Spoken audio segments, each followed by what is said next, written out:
নমস্কার বন্ধুরা, আমি জয়দীপ।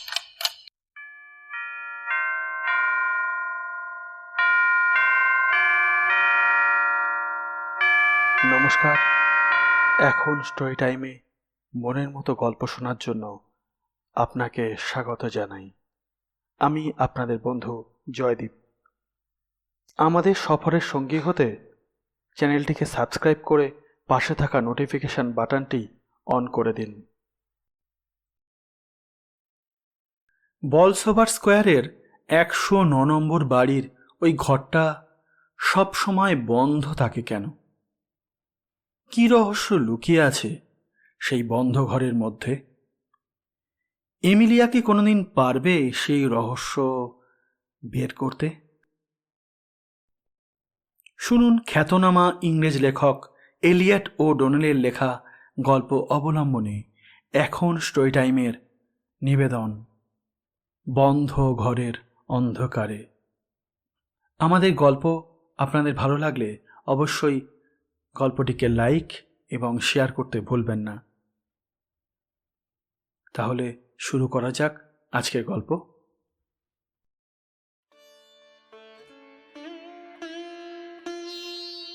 এমিলিয়া বাপ মা মরা অনাথ মেয়ে।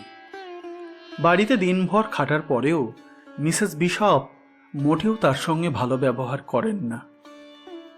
মিসেস বিশপ তার সোনালি চুলগুলো সবসময় পরিপাটি করে আঁচড়ে রাখেন, কৃত্রিম আইল্যাশ পরেন চোখে, লম্বা ম্যানিকিওর করা নখ নিয়ে তার তো গর্বের সীমা নেই। মিসেস বিশপকে জমের মতো ভয় পায় এমিলিয়া। তারপরও উনি বাইরে গেলে তার বেডরুমে ঢুকে সাজগোজ করবার লোভটা সে কিছুতেই সামলাতে পারে না। আসলে এমিলিয়া নিতান্তই একটা বাচ্চা মেয়ে। সাজগোজ বলতে অবশ্য মিসেস বিশপের লাল রঙের একটা ফ্যান্সি ড্রেস রয়েছে, সেটাকে পরা। এই ড্রেসটার মধ্যে লাগানো হাড়ের তৈরি বোতামগুলো যখন জ্বলজ্বল করে, এমিলিয়ার চোখ দুটো তখন তেমনই উজ্জ্বল হয়ে ওঠে। দেখলেই বোঝা যায় যে ড্রেসটা খুব দামি। এটা পরে আয়নার সামনে নিজেকে বারবার দেখে এমিলিয়া। তারপর পোশাকটা আবার খুলে আগের মতো করে ভাঁজ করে রেখে দেয় ওয়ার্ড্রোবের মধ্যে। বলসোভার স্কোয়ারের 109 নম্বর বাড়ির নিচে তলার প্যাসেজের শেষ মাথার ঘরটা সবসময় কেন বন্ধ থাকে, এটা জানার খুব ইচ্ছা থাকলেও ওই রহস্য জানার সৌভাগ্য হয়তো কোনোদিনই হবে না। কারণ আমার মনে মিসেস বিশপ এমন একজন বদমেজাজি মহিলা, কৌতূহলের কথা ঘুণাক্ষরেও টের পেয়ে গেলে হয়তো হয়তো আমাকে পিটিয়েই মেরে ফেলবেন। এই তো দিন কয়েক আগের কথা। চুরি করে একটু স্ট্রবেরি জ্যাম খেতে গিয়ে ধরা পড়ে গিয়েছিলাম। মিসেস বিশপ শুধু শুধু ঠান্ডা চোখে একবার তাকিয়েছিলেন। উফ, তাতেই হার্টবিট একেবারে বন্ধ হয়ে যাবার জোগাড়। কঠিন গলায় চিবিয়ে চিবিয়ে তিনি সাবধান করে দিয়েছিলেন, শোন শয়তান মেয়ে, আজ তোকে ছেড়ে দিচ্ছি। ভবিষ্যতে কোনোদিনও আর কিছু চুরি করে খেতে দেখলে মুখ ভেঙে দেব। এরপর আমার মধ্যে আর সাহস বাকি নেই। আমার নাম এমিলিয়া জেনকিন্স। প্যাকহ্যাম থেকে কিছুদিন আগে মিসেস বিশপ আমায় নিয়ে এসেছেন। মহিলা বিধবা, ওনার স্বামী কবে মারা গেছে কে জানে। এখনো ঠাটবাট একটুও কমেনি। দিন রাত খাটিয়ে নেয়, অথচ ব্যবহার কোনো সময় ভালো করে না। মাঝে মাঝে তো মনে হয় পালিয়ে যায়, কিন্তু কোথায় যাব? মিসেস বিশপ সম্পর্কে সে কোনো কিছুই জানে না, তাই বাড়ির গোয়ালা কিংবা হকারের কাছে তাঁর সম্বন্ধে খোঁজ খবর নেওয়ার চেষ্টা করে। তরুণ দুধওয়ালাটি মনে মনে এমিলিয়াকে বেশ পছন্দ করে। প্রায়ই সে ওর জন্য ফুল নিয়ে আসে। একদিন গোয়ালা ছেলেটাকে একা দেখতে পেয়ে এমিলিয়া প্রশ্ন করল, আচ্ছা, মিসেস বিশপের স্বামী কি করতেন, কিছু জানো? না, তেমন কিছু জানি না, তবে শুনেছি ব্যবসা করতেন। দেশের বাইরে ব্যবসার কাজে গিয়ে নাকি মারা গেছেন তিনি, ফ্রান্সের কোথায় যেন। ভদ্রলোকের মাথা ভর্তি সাদা চুল ছিল। মিসেস বিশপের বাবা বলে অনেকেই ভুল করতো তাকে। উনি স্বামীকে ভালোবাসতেন কিনা আমার সন্দেহ আছে। ভালোবাসা ব্যাপারটাই বোধহয় মহিলার মধ্যে নেই। ছেলেটা হেসে উঠে বলল, আজকালকার আধুনিক মেয়েরা তাদের স্বামীদের তেমন পাত্তা টাত্তা দিতে চায় না। মিসেস বিশপও হয়তো তাদের একজন। কেন, এখানে ভালো লাগছে না তোমার?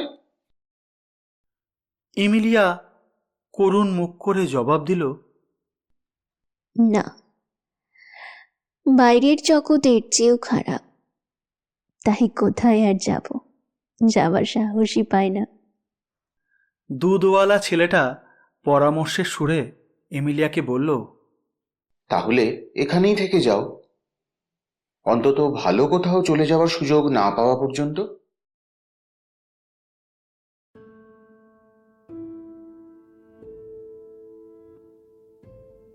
এমিলিয়ার আসলেই কোথাও যাবার জায়গা নেই। টাকা থাকলেও না হয় কেটে পড়ার সে চেষ্টা করতে পারত, কিন্তু মিসেস বিশপ ওকে এতই কম বেতন দেন যে নিজের টুকিটাকি জিনিস কেনার পর হাতে প্রায় কিছুই থাকে না। তারপরেও এমিলিয়া সুযোগের অপেক্ষায় রয়েছে।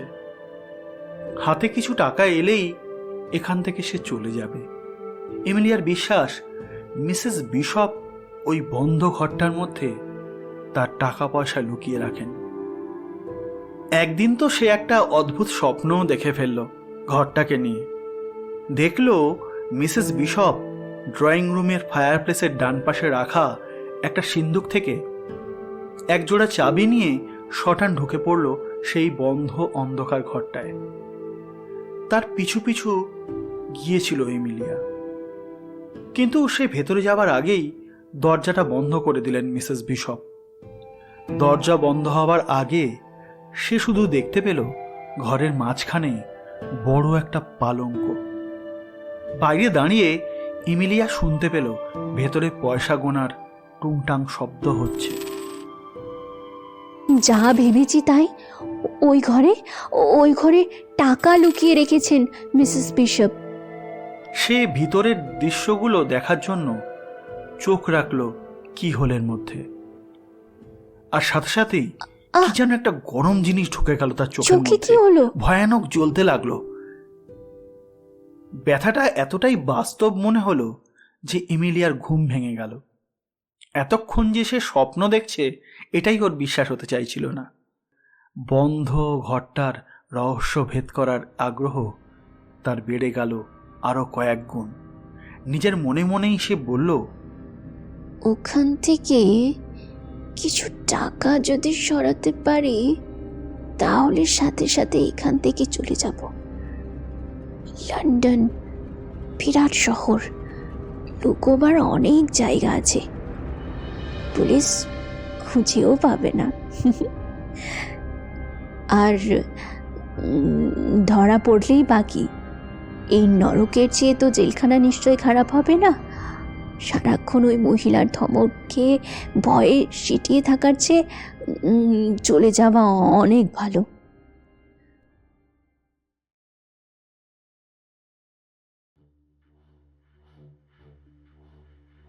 স্বপ্নের বাস্তবায়ন ঘটানোর চেষ্টা চালালো এমিলিয়া বার কয়েক, কিন্তু যতবারই সাহস করে ড্রয়িং রুমের দিকে পা বাড়ালো ততবারই কোনো না কোনো বাধা পেল সে।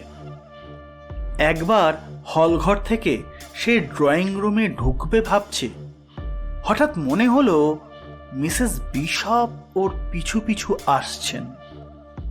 ঘুরলেই তার ঠান্ডা নীল চোখ জোড়া দেখতে পাবে কটমট করে ওর দিকেই তিনি তাকিয়ে আছেন।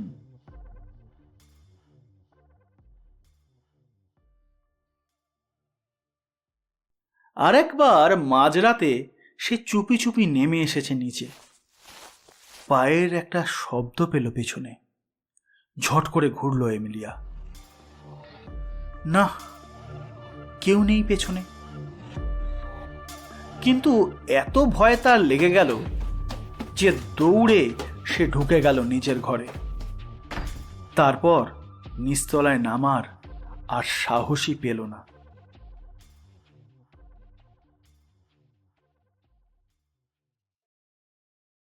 তবে দিন কয়েক পরে এমিলিয়ার কাছে বহুল প্রত্যাশার সেই সুযোগটা এলো। মিসেস বিশপ ওকে ডেকে বললেন, শোন এমিলিয়া, আমি বেরুচ্ছি, ডিনারের আগে ফিরবো না। কেউ ফোন করলে মেসেজ নিয়ে রাখবি। এমিলিয়া হ্যাঁ সূচক মাথা নাড়ল, মুখে কিছু বলল না। মিসেস বিশপ নতুন কেনা কোট আর স্কার্ট পরে গট গট করে সিঁড়ি দিয়ে নেমে গেলেন। তাকে রাস্তার মোড় ঘুরতে দেখেই এক দৌড়ে গিয়ে তার বেডরুমে ঢুকে পড়ল এমিলিয়া। নতুন হ্যাট কিনেছেন মিসেস বিশপ, দামি পার্সিয়ান হ্যাট। কালো এই হ্যাটটা পরার লোভ এমিলিয়ার বহুদিনের।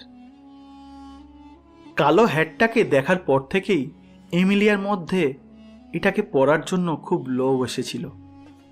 অবশেষে আজকে সুযোগ পাওয়া গেছে। সে হ্যাটটাকে মাথায় চাপিয়ে আয়নার সামনে দাঁড়ালো। দেখতে এমিলিয়া মন্দ নয়, কালো হ্যাটে তাকে ভালোই মানিয়েছে। মিসেস বিশপের চেয়ে সে অনেক বেশি সুন্দরী, এটা সে বুঝতে পারল। হাসি মুখে এবার মিসেস বিশপের লাল কলারের নীল রঙের স্কার্টটা পরল। মালকিনের চেয়ে অনেকটা রোগা চেহারা বলে পোশাকটা তার গায়ে একটু ঢিলে হলো। তবে আয়নাতে নিজের চেহারা দেখে রীতিমতো মুগ্ধ এমিলিয়া।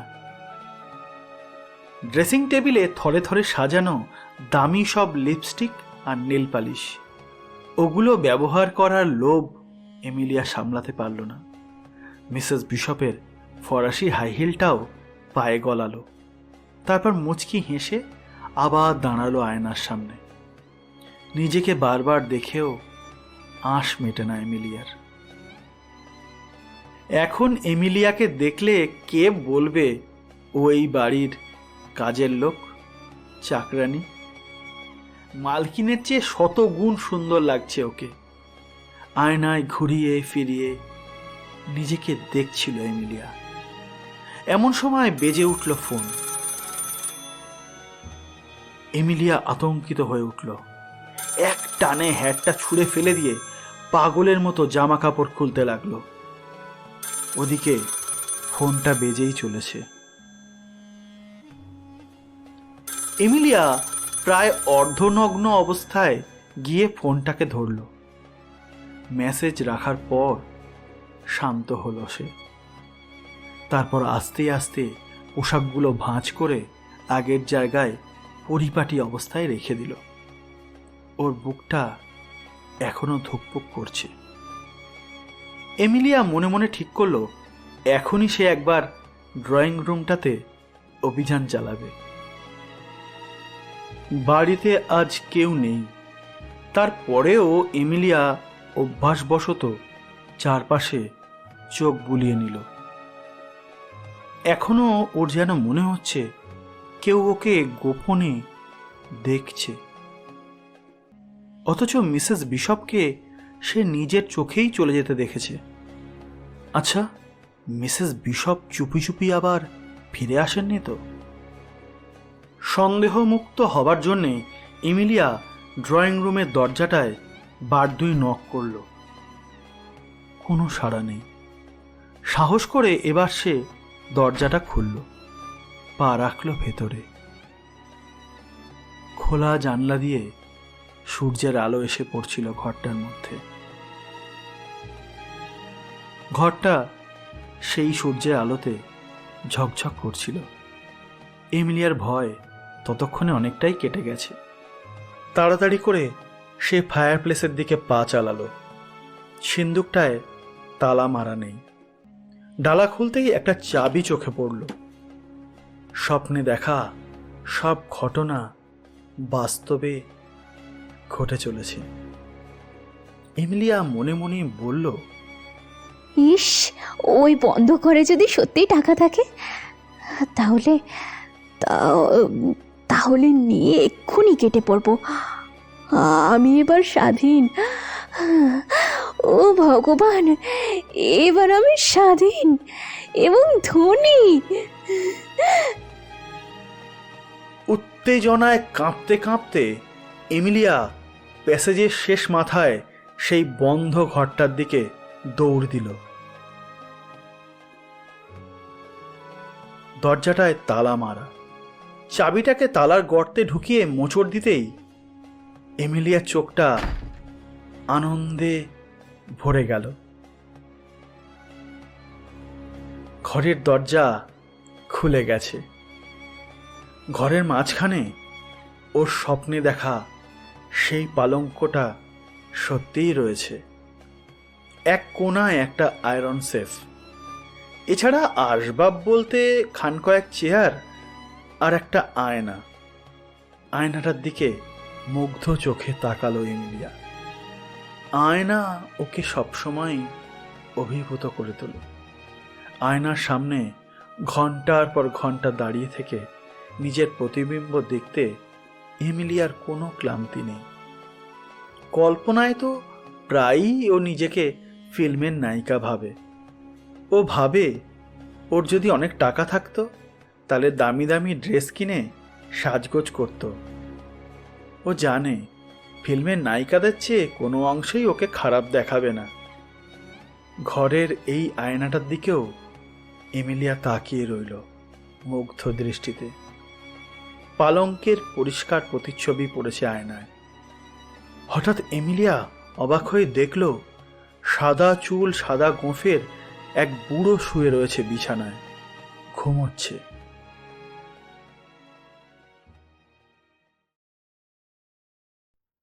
আর তখনই ফায়ার প্লেসের পাশের দেওয়ালটার সঙ্গে লাগানো আলমারির দরজাটা ফাঁক হয়ে গেল। ওখান থেকে বেরিয়ে এলেন এক মহিলা। মহিলা আর কেউ নয়, মিসেস বিশপ। তবে বিছানায় শোয়া বুড়োর মতো মিসেস বিশপেরও চারপাশে ধোঁয়াটে একটা পর্দা দেখা যাচ্ছে। মহিলার পরনে নীল সিল্কের ড্রেসিং গাউন, তাতে বড় বড় মুক্তোর বোতাম, পায়ে উলের জুতো, এক হাতে সোনার বালা, অন্য হাতের আঙুলে অনেকগুলো ঝলমলে আংটি। এমিলিয়া লক্ষ্য করেছে এই মহিলা সবসময় গয়না পরে থাকতে খুব ভালোবাসেন। মিসেস বিশপ পা টিপে টিপে বিছানার দিকে এগোলেন। তারপর হাতে একটা বালিশ তুলে নিলেন। তার চোখে ফুটে উঠল নিষ্ঠুর ক্রূর চাউনি, যা দেখে ভয়ে জমে গেল এমিলিয়া। তিনি বালিশটা ঘুমন্ত বুড়োর মুখে চেপে ধরলেন সর্বশক্তি দিয়ে। ভয়ে চিৎকার করে উঠল এমিলিয়া। না! ঝট করে ঘুরে দাঁড়ালো। বিছানাটা খালি, তার সাথে ঘরটাও। ঘরের মধ্যে সে সম্পূর্ণ একা দাঁড়িয়ে রয়েছে। এমিলিয়া এত ভয় পেল যে সেটা সামলে উঠতে অনেকটা সময় লাগলো। সে বুঝতে পারল আয়নায় যে ভৌতিক দৃশ্যটা সে দেখেছে বাস্তবে ঠিক সেরকমই কোনো একদিন ঘটেছিল। আর সেটা বুঝতে পারার সঙ্গে সঙ্গেই এমিলিয়ার মনটা একটা অজানা ভয়ে কেঁপে উঠল। ওই বুড়ো আর কেউ নন, মিস্টার বিশপ স্বয়ং। মিসেস বিশপ তার স্বামীকে নিশ্চয়ই খুন করেছেন। হয়তো হয়তো স্বামীর সাথে তিনি মানিয়ে নিয়ে চলতে পারছিলেন না, বা টাকার লোভে। হ্যাঁ, ভয়ঙ্কর সত্যিটাকে উপলব্ধি করতে পেরে এমিলিয়া কিছুক্ষণ থম মেরে দাঁড়িয়ে রইল। যে কোনো কারণেই হোক স্বামীকে মেরে ফেলেছেন মিসেস বিশপ। আসল ঘটনা কেউ জানে না। তিনি রটিয়ে রেখেছেন মিস্টার বিশপ বিদেশে মারা গেছেন।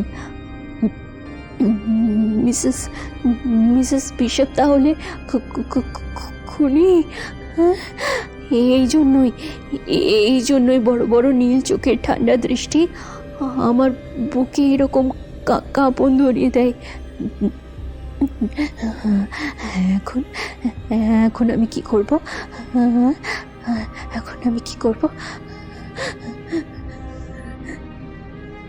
এখন এখান থেকে যত তাড়াতাড়ি কেটে পড়া যায় ততই মঙ্গল। কিন্তু টাকা না নিয়ে তো যাওয়া যাবে না। এমিলিয়া নিশ্চিত হয়ে গেছে ওই আয়রন সেফটার মধ্যেই টাকা রয়েছে। সে সেফের হাতলটা ধরে টানাটানি শুরু করে দিল, কিন্তু সেফটা খুলছে না। বোধহয় কোথাও একটা গোপন বোতাম আছে। এই কথা ভেবে সেফের গায়ে হাত বোলাতে লাগলো এমিলিয়া। সত্যি রয়েছে। বোতামটা খুঁজে পেতেই সেটায় চাপ দিল আর খুলে গেল সেফের দরজা।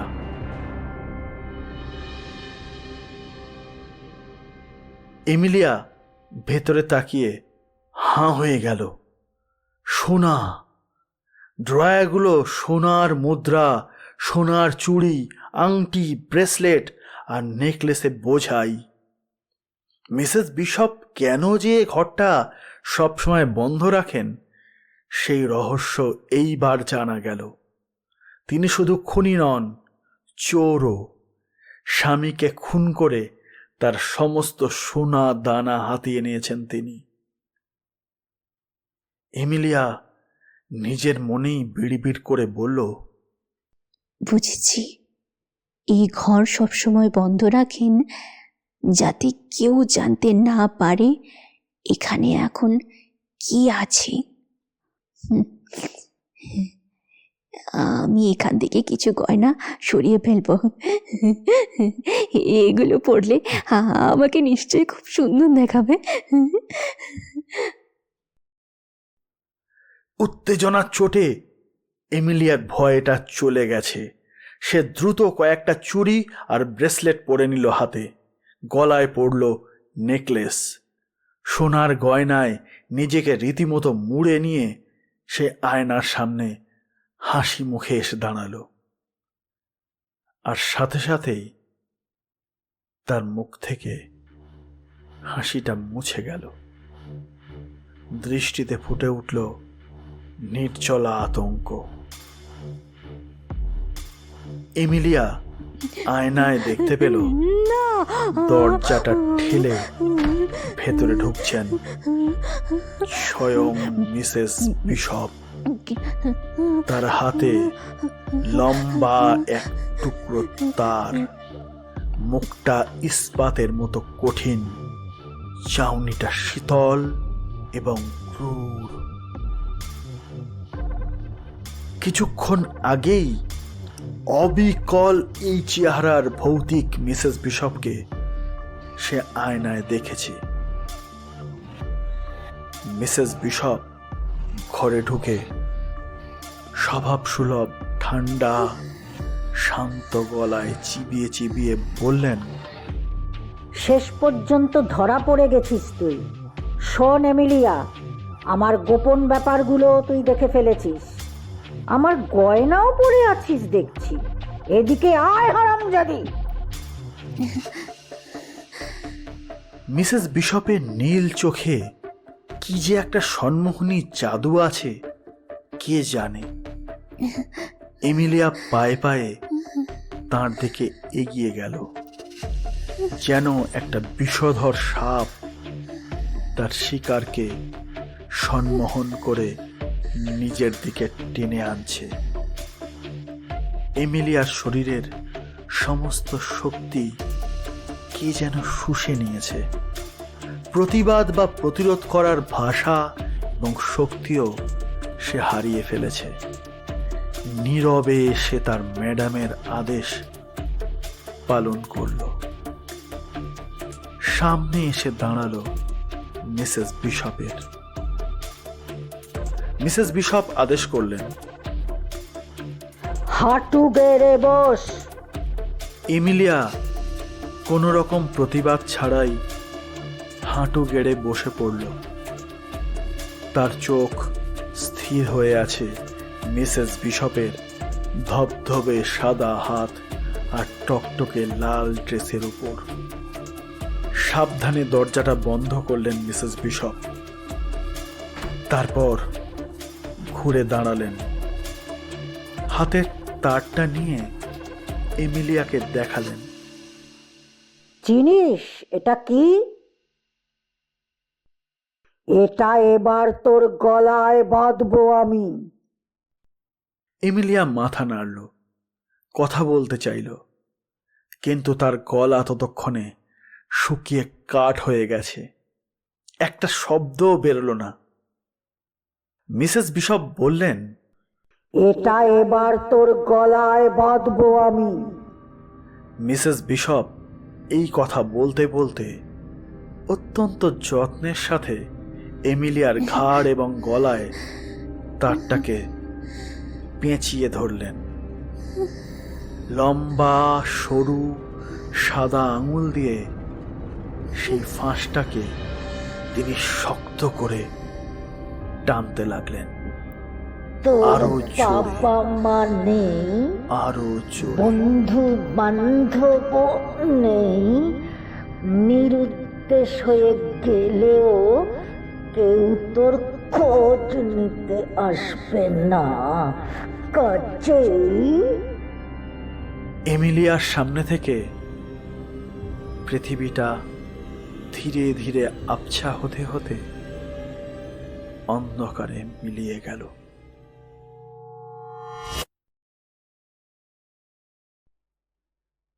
শেষ হলো আজকের গল্প। প্রখ্যাত ইংরেজ ভৌতিক গল্প লেখক এলিয়ট ও ডোনেলের লেখা অবলম্বনে আমাদের নিবেদন বন্ধ ঘরের অন্ধকারে। গল্পটির ভাবানুবাদ, অডিও রূপান্তর এবং পরিচালনা করেছেন জয়দীপ গঙ্গোপাধ্যায়। আজকের অডিও স্টোরিতে বিভিন্ন চরিত্রে যারা কণ্ঠ দিয়েছেন: এমিলিয়া জেনকিন্সের ভূমিকায় শুভ স্বপ্না মুখোপাধ্যায়, তরুণ গোয়ালা চরিত্রে শুভজিৎ মুখার্জি, মিসেস বিশপের চরিত্রে মৌসুমী ঘটক এবং গল্পের কথকের ভূমিকায় জয়দীপ গঙ্গোপাধ্যায়। পোস্টার এবং সাউন্ড এডিটিংয়ে জয়ফোর ক্রিয়েশন। সমগ্র অডিও স্টোরিটি প্রযোজনা করেছে টিম এখন স্টোরি টাইম। আমাদের এই গল্পটি আপনাদের কেমন লাগলো অবশ্যই কমেন্ট করে জানান। ভালো লাগলে লাইক এবং শেয়ার করতে ভুলবেন না। এরকমই আকর্ষণীয় আরও নতুন নতুন গল্প শুনতে সাবস্ক্রাইব করুন আমাদের চ্যানেল এখন স্টোরি টাইম। ফিরে আসবো এরকমই কোনো আকর্ষণীয় গল্প নিয়ে। ধন্যবাদ।